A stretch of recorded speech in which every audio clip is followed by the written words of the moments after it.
वैसे तो दोस्ती में ना थैंक यू की जगह होती है और ना ही सॉरी की, लेकिन कभी कभी कुछ दोस्त ऐसी गलती कर बैठते हैं जिसके लिए सॉरी भी कम पड़ जाता है। ऐसे ही मेरा एक जिगरी दोस्त था। दोस्त क्या, जान था वो मेरी। कॉलेज का सबसे बड़ा स्टड, सबसे बड़ा प्ले बॉय था। मेरी जान उसमें बसती थी और उसकी हर खूबसूरत लड़की में। यार रॉकी, अब बस भी कर। तुझे पूरे 3 घंटे हो गए हैं यहाँ इस कॉलेज के बाहर खड़े खड़े।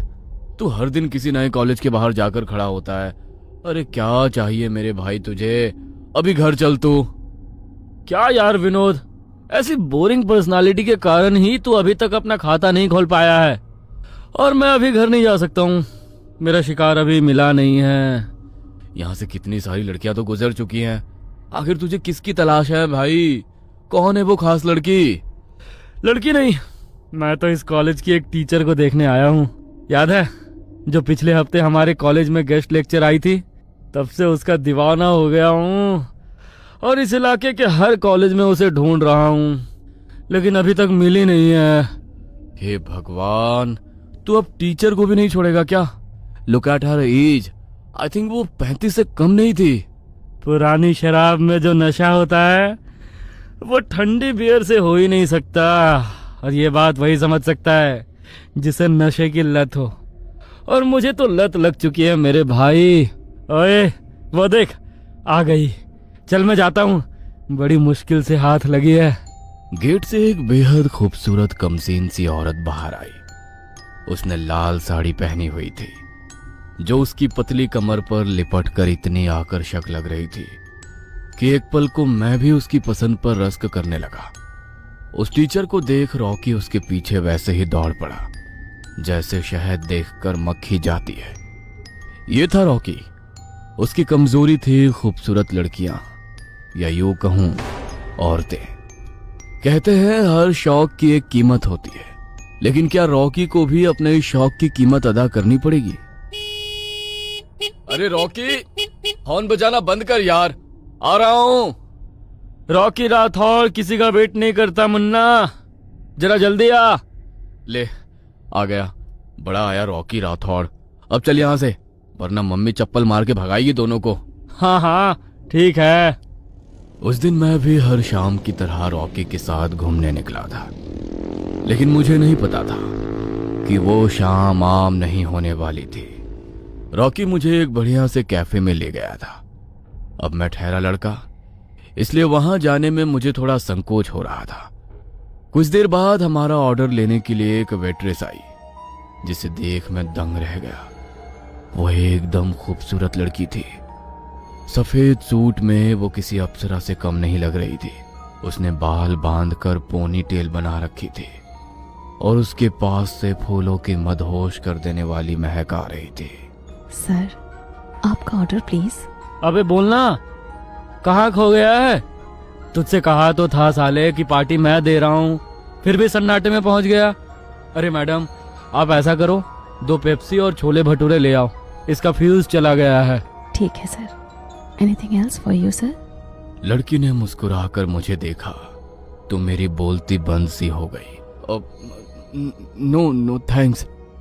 वो कोई आम लड़की नहीं थी। उसे देखने के बाद मैं मदहोश हो गया था। आज पहली दफा मैंने किसी लड़की को इस नजर से देखा था।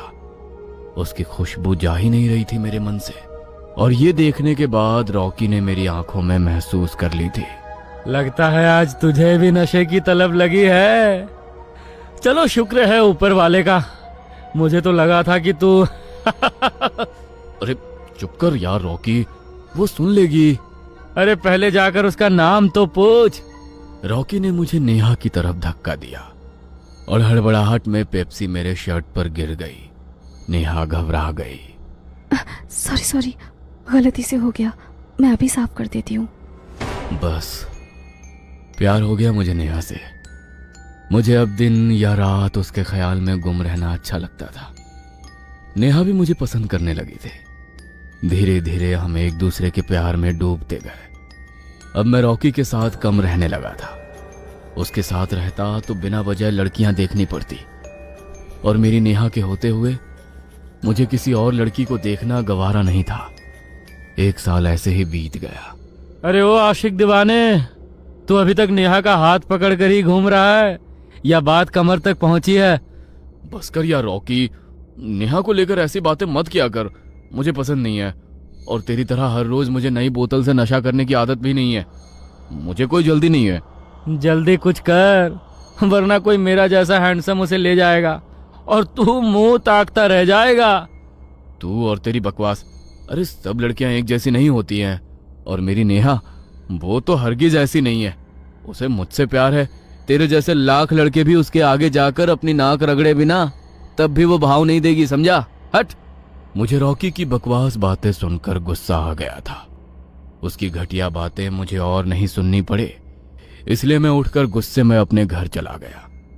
लेकिन मुझे यह एहसास नहीं था कि गुस्से में मैंने रॉकी के मेल ईगो को ठेस पहुंचा दी थी। कई दिन बीत गए थे, रॉकी का कोई अता पता नहीं था। मेरा गुस्सा भी अब ठंडा हो गया था। मैंने रॉकी को फोन लगाया। ये मेरा फोन क्यों नहीं उठा रहा है? ज्यादा बोल दिया क्या मैंने? शिट यार, जाकर मनाना पड़ेगा। अब एक ही तो दोस्त है मेरा। मैं रॉकी के फ्लैट पर गया। वहां वो अकेला रहता था। एक चाबी हमेशा मेरे पास ही रहती थी। मैंने दरवाजा खोला। हाथ में 2 बियर और तंदूरी चिकन का पैकेट था। सोचा था मना लूंगा, लेकिन जैसे ही मैंने उसके कमरे की तरफ कदम बढ़ाया, मुझे कुछ सुनाई दिया। ओ रॉकी, ना जाने अभी तक तुम कहाँ थे। I really love spending time with you. मुझे यकीन था कि वो बोरिंग विनोद तुझे खुश नहीं कर पा रहा होगा। नेहा, फिक्र मत करो, मैं हूं ना, और उसे कभी कुछ पता नहीं चलेगा। मुझे तो लगा था तुम सीरियस हो जाओगी उसके साथ। ओ कम ऑन, सीरियस और उसके साथ? क्या ये मैंने क्या सुन लिया था? क्या ये कोई बुरा सपना था? मेरी गर्लफ्रेंड मेरे बचपन के दोस्त के साथ? छी! सोचकर ही घिन आ रही थी। मेरे हाथ से पैकेट छूट गया। मैं सीधा वापस घर चला गया और सामान पैक करके गांव निकल गया। जब भी मैं परेशान होता था तो अपनी दादी के गांव चला जाता था। दादी तो अब नहीं रही, लेकिन उनका वो पुराना घर मेरे मन को सुकून देता था। मुझे गांव आए 1 हफ्ता बीत गया था। रॉकी और नेहा के फोन पर फोन आते रहे। मैंने उनसे बात नहीं की और ना ही अब दोबारा कभी करने वाला था। लेकिन शहर तो वापस जाना ही था, इसलिए एक सुबह मैं वापस जाने की तैयारी में लगा था। तभी पड़ोस से जोर जोर से रोने की आवाज आने लगी। मैं भागा भागा गया। औरतों ने दरवाजे पर भीड़ लगा रखी थी। किसी तरह मैंने अपना रास्ता बनाया। अरे ये तो हरीश भाई है। इन्हें क्या हो गया? कल तक तो बढ़िया थे। पूछो मत भैया, कोई ऊपरी चक्कर था। इसके चाचा के बेटे ने कुछ कराया धराया था। हाँ, अरे उन्होंने क्या कराया, ये खुद ही छिछोरा था, एकदम ढीला। उस पिशाचिनी से रात को मिलने गया था। अब ये तो होना ही था। पिशाचिनी? हाँ भैया, सुना है कि उधर पुराने किले में जो औरत रहती है वो औरत नहीं, पिशाचिनी है। बरसों से जिंदा है। जवान मर्दों को अपने जाल में फंसाती है, फिर उनके साथ सोकर और भी जवान हो जाती है। लेकिन उसके बाद एक भी मर्द जिंदा नहीं बचता है। लेकिन फिर भी जाने क्या जादू है उसमें, मर्द उसके पास खींचे चले जाते हैं। जो अपनी हवस पर काबू नहीं कर पाया तो ये हाल तो होना ही था इसका। इतनी डरावनी और मनहूस खबर सुनकर भी मेरे चेहरे पर शोक से ज्यादा खुशी थी। मेरे दिमाग में ख्यालों की रेल दौड़ गई। मैं शहर वापस गया। मुझे पता था मेरे आने की खबर सुनकर रॉकी मिलने जरूर आएगा। क्या यार विनोद, पागल है क्या साले? कहाँ चला गया था तू? कुछ नहीं, बस गांव गया था, जरूरी काम से। क्यों, तुझे मेरी कमी क्यों खलने लगी? पुरानी शराब नहीं मिल रही है या कोई नई बोतल का चस्का लग गया? अरे छोड़ वो सब, ये बात। तू फोन क्यों नहीं उठा रहा था? मौका नहीं मिला। देख विनोद, मुझे पता है कि तुझे सब पता चल गया है। हो गया भाई टशन में, अब माफ कर देना। तू तो मेरा जिगरी है, और वैसे भी वो लड़की तेरे लिए ठीक नहीं थी। देख, मैं नहीं तो कोई और होता, लेकिन अंजाम तो यही होता ना। वो किसी के भी साथ चली जाती। भाई ये समझ ले, तेरे लिए मैंने अपनी कुर्बानी दे दी, वरना मेरा चॉइस तो तू जानता है। कुर्बानी, सही बात है। चल छोड़ अब। अच्छा चल अब पार्टी करते हैं। छोड़ ये देवदास बनना यार, एक जाएगी तो दूसरी आएगी, मुझसे कुछ सीख। हाँ सही कह रहा है तू, लेकिन मैं अभी पार्टी नहीं कर सकता हूँ। अभी वापस गांव जाना है, कुछ काम अधूरा रह गया है, वो करके आता हूँ, फिर पार्टी करेंगे। तो मैं भी तेरे साथ चलता हूँ, साथ में काम खत्म करके आते हैं, फिर पार्टी करेंगे। मुझे पता था कि मैं क्या कर रहा था। मैं जानबूझकर रॉकी को गांव ले गया। दिन ढलने को था। मैंने पहाड़ी के पीछे रॉकी के साथ पैदल जाने का प्रोग्राम सेट किया। कई घंटे चलने के बाद सामने जो दिखा वह अविश्वसनीय था। जैसा मैंने सुना था वो जगह वैसी बिल्कुल नहीं थी। कोई पुराना अंग्रेजों के जमाने का मेंशन था।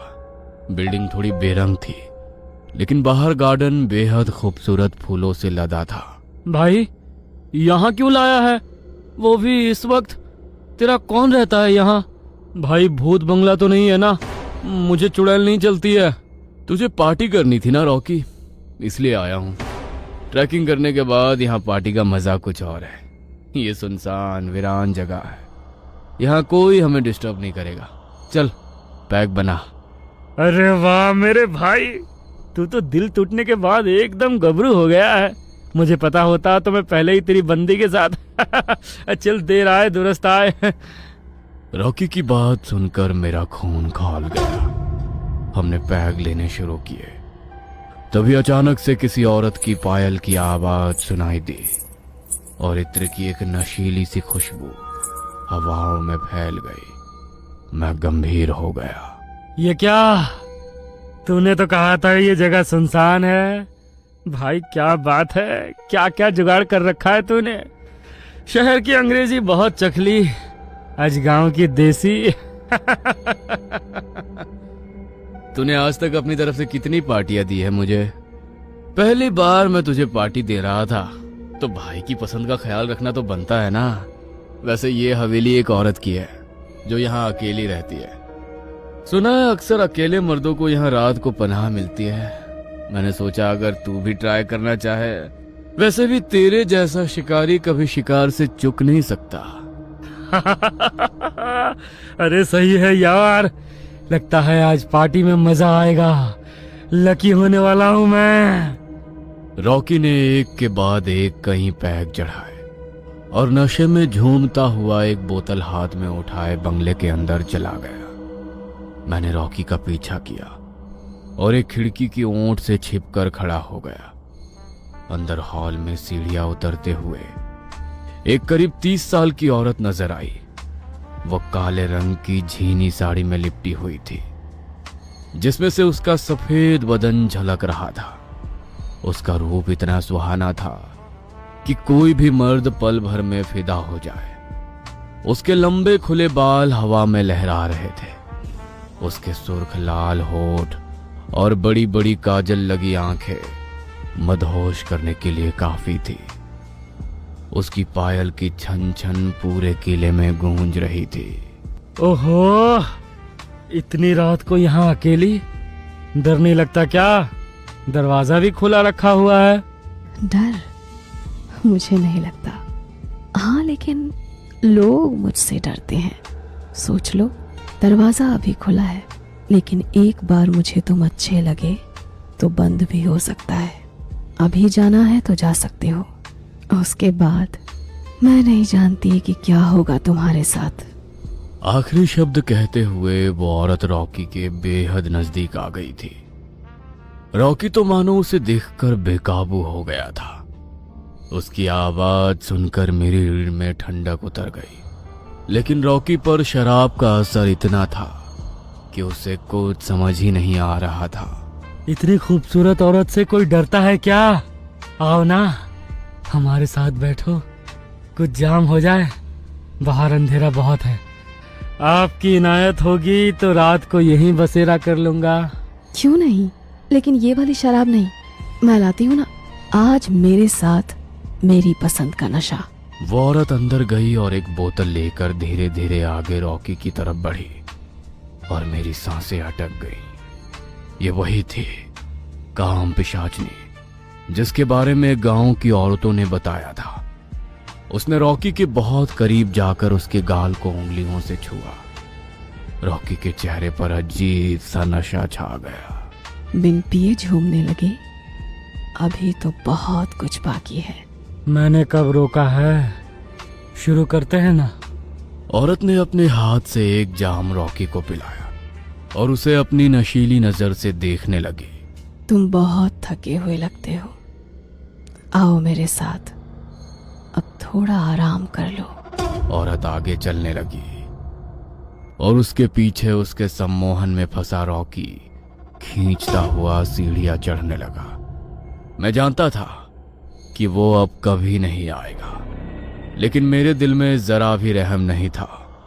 रॉकी मेरी आंखों के सामने उस औरत के पीछे कीले के अंधेरे गलियारे में गायब हो गया। कुछ देर मुझे अपने दिल की धड़कनें साफ सुनाई दे रही थी और फिर अचानक एक दिल दहला देने वाली चीख। मेरे हाथ कांपने लगे। मैं भागकर अंदर गया और जो मैंने देखा उसे देखकर मेरी आत्मा तक कांप उठी। रॉकी जमीन पर पड़ा था। उसका शरीर बिल्कुल सूख चुका था, जैसे किसी ने उसका सारा खून और ताकत चूस ली हो। उसकी आंखें खुली हुई थी और उनमें आखिरी पल का खौफ जम गया था। वो औरत उसके पैर के अंगूठे से बचा खून चूस रही थी, लेकिन अब वो खूबसूरत नहीं लग रही थी। उसका चेहरा सड़ चुका था, दांत नुकीले और होठों से खून टपक रहा था। उसने धीरे धीरे मेरी तरफ देखा और मुस्कुराई। एक और जवान मर्द। उस पल मुझे समझ आ गया कि रॉकी के बाद अब मेरी बारी थी। बिना वक्त जाया किए मैं भागने के लिए मुड़ा, लेकिन पायल की आवाज मेरे बिल्कुल पीछे थी। छन छन छन।